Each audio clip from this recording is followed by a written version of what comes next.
कई जगह पर भारी बर्फबारी शुरू हो गई है। पहलगाम के अरू वैली से बर्फबारी की ताजा तस्वीरें सामने आई हैं, जिसमें दिख रहा है कि कुछ देर के बर्फबारी से पूरा इलाका सफेद चादरों से ढक गया है।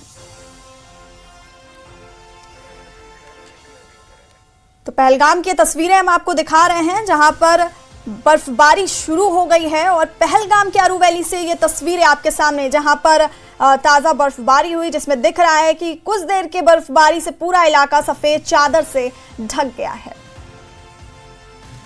तो पहलगाम के अरू वैली की ये तस्वीरें हम आपको दिखा रहे हैं। एक बार फिर से कश्मीर में कई जगहों पर भारी बर्फबारी शुरू हो गई है। अरू वैली, पहलगाम के अरू वैली से बर्फबारी की ताजा तस्वीरें सामने आई हैं और इसमें दिख रहा है कि कुछ देर के बर्फबारी से पूरा इलाका सफेद चादर से ढक गया है। और बुलेटिन